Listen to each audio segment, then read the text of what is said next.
Here's number 4. Develop the ability to act. Take action. Not hasty if it isn't required, but don't lose much time. Here's the time to act. When the idea is hot and the emotion is strong. That's the time to act. You say, Mr. Rohn, I'd like to have a library like yours. See, if you feel strong about that, what you got to do is get the first book and then get the second book. Before the feeling passes and before the idea gets dim, action pronto, action immediate, action as soon as possible. Because if you don't, here's what happens. We call it the law of diminishing intent. We intend to when the idea strikes us. We intend to when the emotion is high. But now if you don't translate that into action fairly soon, now the intent starts to diminish. And a month from now it's cold. A year from now, can't be found. So act. Set up a discipline when the emotions are high and the idea is strong and clear and powerful. That's the time to set up the discipline. Somebody talks about good health and you're stirred. Say, right, I need to get a book on nutrition. Get the book before the idea passes and before the emotion gets cold. Go for the book. Start the library. Start the process. Fall on the floor. Do some push-ups. Action. Got to take action. Otherwise, the wisdom is wasted. Otherwise, the emotion soon passes. Unless you put it into a disciplined activity. Capture it. Disciplines is called how to capture the emotion and how to capture the wisdom and translate it into equity. Disciplines. Now, here's what's important about disciplines. All disciplines affect each other.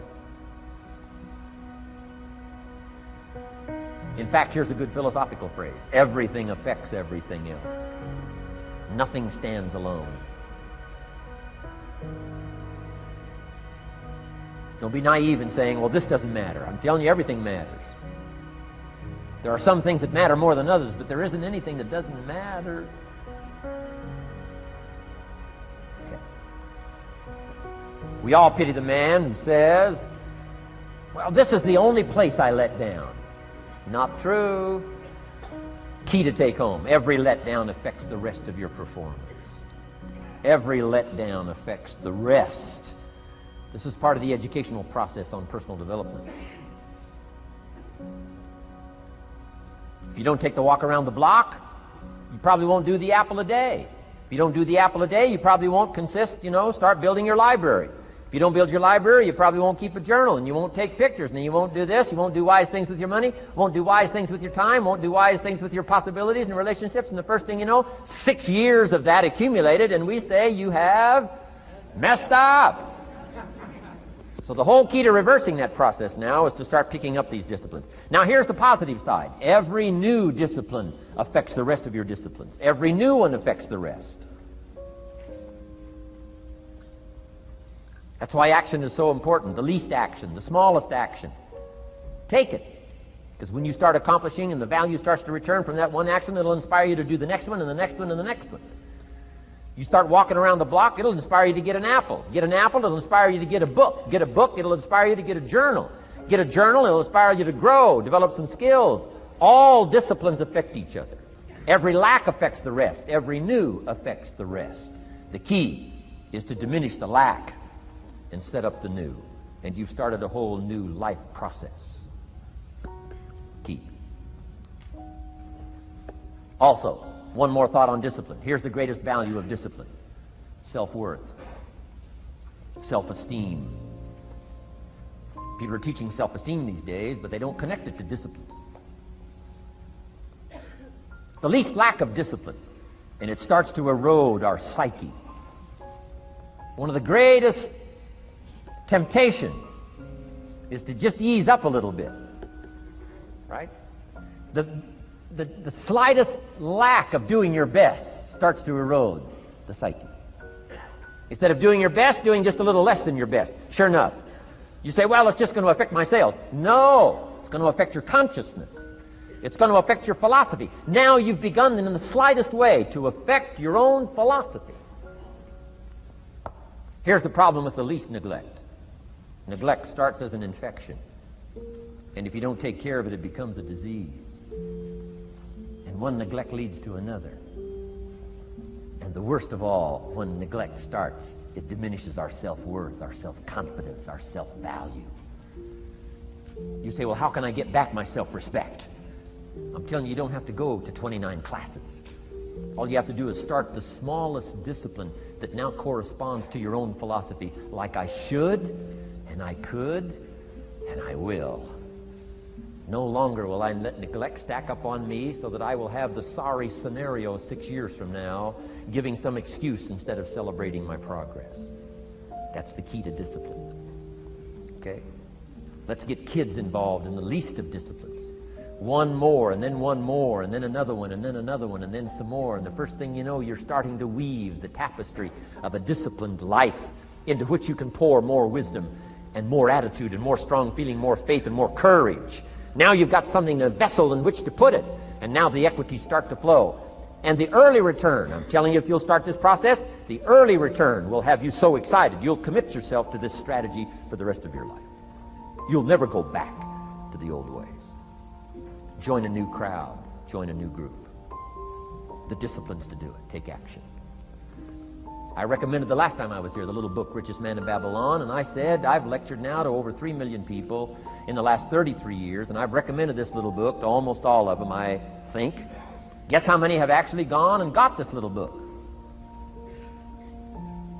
Answer, very few. My best guess is 10%. Such an easy thing to do. In that last seminar, right, I suggested this little book, number one, is easy to find. Number two, it's easy to buy. The most you can pay for it, $6, $7, $8. You can borrow that from your kids. And number three, it's easy to read. It's in story form. That's why I use it for teenagers, teaching them how to be rich by 40, 35 if you're extra bright, much sooner if you find a unique opportunity. But if it's easy to find and easy to buy, and if it's easy to read, why wouldn't everybody go get it? We don't know. What do you know? You don't know. I don't know. Nobody knows. Here's how profound it is. Some do and some don't. Now here's the numbers. About 10% do.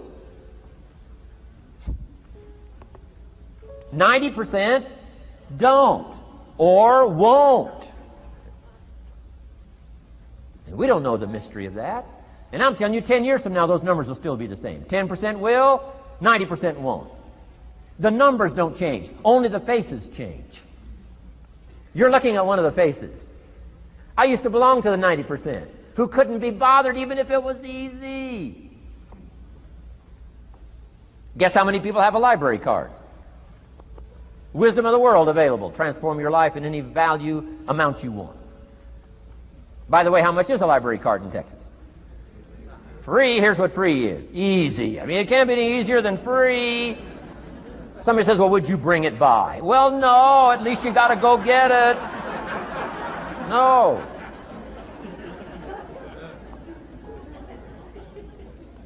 Wisdom of the world available. Transform your life spiritually, socially, personally, economically, and every other way. Teach you how to be rich and powerful and sophisticated and healthy, influential. How many people have a library card? Answer, 3%. 95, 97% couldn't be bothered. Guy specializes in happy hour, but he doesn't have a card. And now readily and quickly blames the government and blames his company and blames policy and blames the pay scale. When if he only knew, if he joined the 3%, here's my advice to you today. Walk away from the 97%. Don't talk like they talk. Don't act like they act. Don't go where they go. Don't specialize in what they specialize in. Throw away the blame list they cling to. Start you a new life. You say, well, is it as simple as getting a library card and join the 3%? And the answer is, of course. Of course. That's how easy this stuff is. This is so easy. It's so simple. It's not complex. You don't need a 2,000-year-old guru. You don't need multi-track affirmations. I'm telling you, don't. Affirmation without discipline is the beginning of delusion. Key. Don't let somebody sweep you into some contrary way to nature itself says, unless you labor. The miracle of the seed and the soil and the seasons and God and all the other stuff that's available, sunshine and rain, that's not available to you by affirmation. It is only available to you by labor.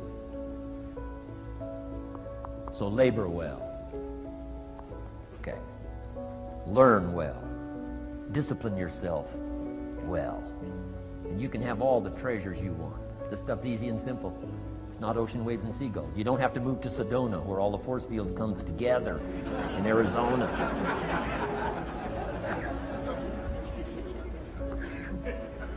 Let's teach our kids the simple ways to transform their health, number 1. Their economics, number 2. Their ability to communicate, number 3. Their life and treasure and lifestyle, number 4. Spirituality, number 5. And the list goes on and on. Let's not leave out any of the least of disciplines that encourage us to do the next one, to do the next one, to do the next one. First thing you know, this whole scenario for you is spinning up instead of out of control on the negative side. This is all you got to do. It's as simple as this. It's as simple as a start, committing yourself to life change.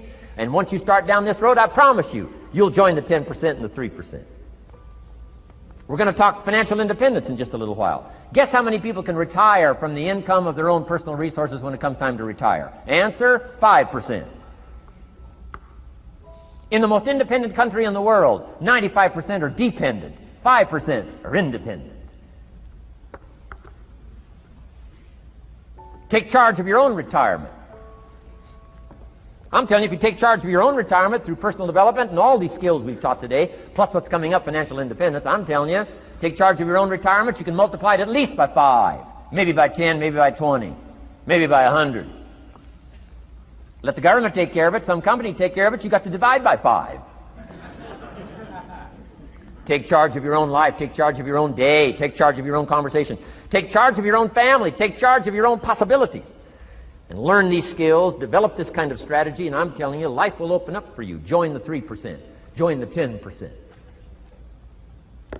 join the 5%, walk away from the 95%. In our Leadership Weekend we teach, find out what poor people read and don't read it.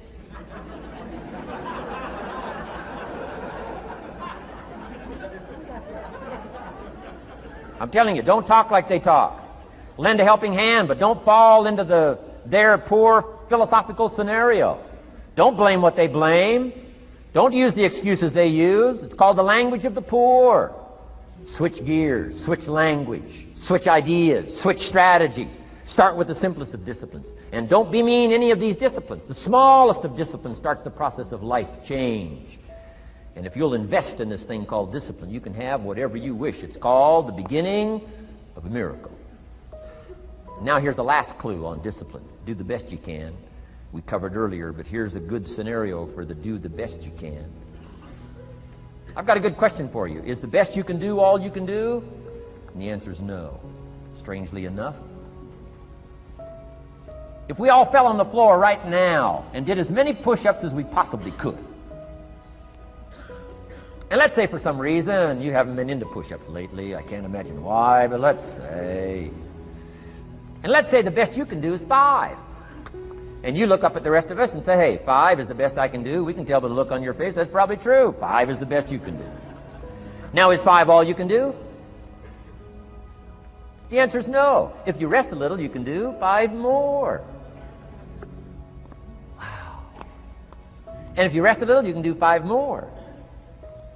And if you rest a little, you can do 15 more. How did we get from 5 to 15? It's a miracle.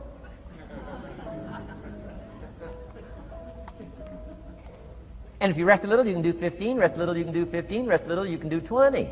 How did you get from 5 to 20? It's a miracle. Did you know you can keep doing that? Do a little more, rest a little, do a little more, rest a little, and finally get up to 50 push-ups? Is it possible to get up to 50 push-ups? Of course. How do you go from 5 to 50? It's a miracle. How do you get a miracle going? Number 1, do what you can. Don't leave out what you can, from writing a letter to your mother in Florida. Start cleaning it all up. 2, doing the push-ups.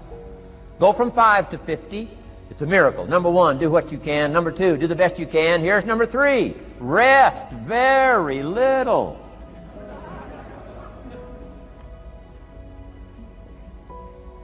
Don't rest too long.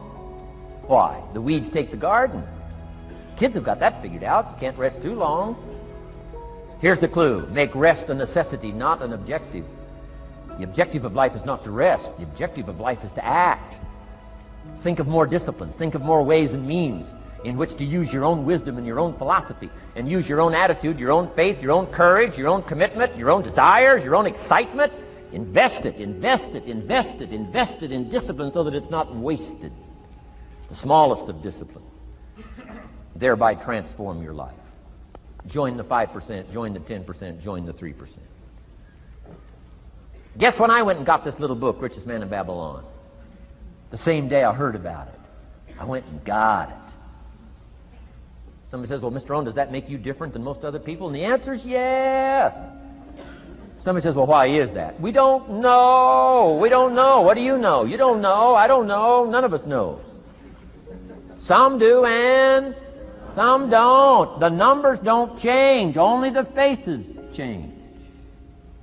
From those who get in on a seminar like this, listen to a dynamic sermon, read a book, listen to some cassettes, take seriously the next conversation of a friend who wants to level with you, and do something about it. And you can walk away from the 97% and not live there anymore. Because if you don't, the next 6 years of your life will be like the last 6. Mr. Shove said to me, Mr. Rohn, 6 years now you've been working. I'm telling you, the next 6 years of your life is going to be like the last 6 unless you take advantage and start making these personal changes. I made the changes, totally revolutionized my life. So take a look at the next 5 years of your life. It's going to be like the last 5 unless you change. And if you will change, everything will change. Join the 5%. 10 years from now, the numbers are going to be the same. But I'm telling you, some faces in this audience can change and start showing up in the 3% crowd, and the 5% crowd, and the 10% crowd, and thereby dynamically affect your life and your future. Develop these strengths.